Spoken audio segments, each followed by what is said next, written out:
السلام عليكم. ازيكم عاملين ايه؟ لو اول مره تشوفوني ما تنسوش تشتركوا في القناه وتفعلوا زر الجرس عشان يوصلكوا كل الفيديوهات الجديده بتاعتنا. النهارده جايبه لكم حيله جميله جدا ومفيده جدا. طبعا اكيد كل بيت فينا موجود فيه الشنط اللي احنا بنجيبها من محلات الملابس. وطبعا اكيد كلنا ما بنبقاش عارفين ليها حل، يا اما بنركنها في اي مكان او بنرميها في باسكت الزباله. فانا النهارده جايبه لكم فكره جميله جدا وبسيطه جدا ممكن تعملوها من الشنط بتاعه الملابس دي.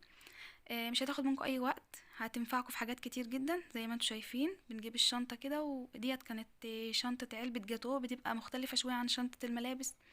وممكن تنفذوا الفكره برضو من شنطه ملابس. لو عايزين انفذها لكم من شنطه ملابس اكتبوا لي في الكومنتات وانا اعملها معاكم ان شاء الله.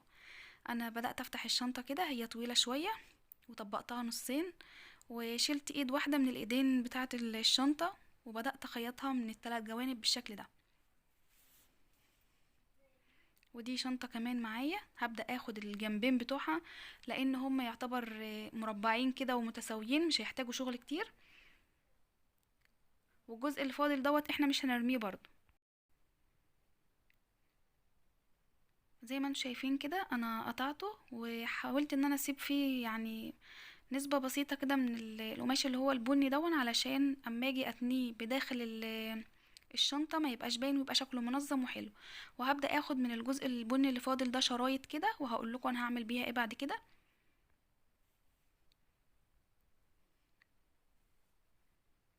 زي ما انتم شايفين، طبعا اللي مش متوفر عندها مكنة الخياطة ممكن تعمل الفكرة دي بمسدس الشمع، وتبقى سهلة جدا برضو وهيمسك معاها وما فيهاش اي مشكلة. هنبدأ نثبت الجزء المربع على الشنطة من فوق بالشكل ده. يلا ما تنسوش بقى كده معايا نصلي على النبي، اللهم صل وسلم وبارك على سيدنا محمد وعلى آله وصحبه وسلم. زي ما انتم شايفين كده هنبدأ نمشي عليه بمكنة الخياطة او بمسدس الشمع زي ما انتم عايزين، وممكن تتحكموا في العرض المناسب او طول يعني حجم المربع على الشنطة على حسب ما انتوا عايزين. انا ثبت جزئين كده على الشنطة وقصيت الزيادات زي ما انتوا شايفين، بسيبها مفتوحة من فوق كده. هبدأ اجيب بقى الشرايط اللي هي البني اللي معايا العريضة دي، وهثبتها على الجناب كده علشان ايه اعملها حلية كده على جوانب الشنطة، علشان الخياطة بتاعتي ما تبانش ويبقى شكلها حلو معايا. طبعا اكيد كلكم شطورات جدا في الحتة دي، يعني مش محتاجة شرح معاكم كتير. فانا عشان ما اطولش عليكم الفيديو حاولت ان انا اقصر في الفيديو على قد ما اقدر.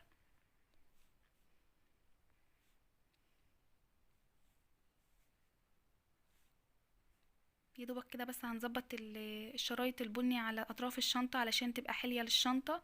ممكن تعمليها بدانتيل، ممكن تعمليها باي قماش تاني متوفر عندك، مفيش اي مشكلة على حسب اللي انتي شايفة ان هيبقى شكله حلو على الشنطة بتاعتك. كده خلاص خلصت انا الجوانب كلها، هبدأ بقى اشيل الزيادات واشيل الخيوط الزيادة.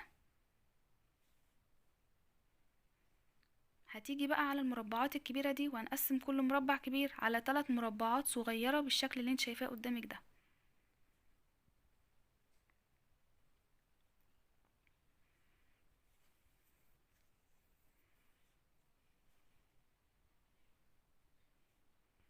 ممكن برضو تتحكمي في حجم المربعات، ممكن تعملي المربع الكبير ده تقسميه على مربعين، تقسميه على 4 مربعات لو انت هتحطي فيها فرش المكياج بتاعتك عشان تبقى حجمها يعني صغير تاخد الفرش.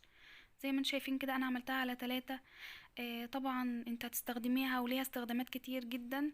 انا هحاول اداري الحتة البامبا اللي تحت دي، فانا هتني الشريط كده نصين. آه يعني زي ما تشوف قدامك بالظبط كده. هبدأ بقى اعمل زي زجزاج كده او زي حلية كده زي ما انتوا بتقولوا في النص كده بالشكل اللي انتوا شايفينه ده. انا عملتها كسر كده. خلاص كده هي خلصت معانا. ممكن تستخدميها بقى في حاجات كتير جدا، ممكن تستخدميها في المطبخ، ممكن تستخدميها في غرفتك مثلا تحطي فيها ملابسك الداخلية، ممكن تحطي فيه ادوات المكياج بتاعتك. اتمنى ان الفكرة تكون عجبتكم. مع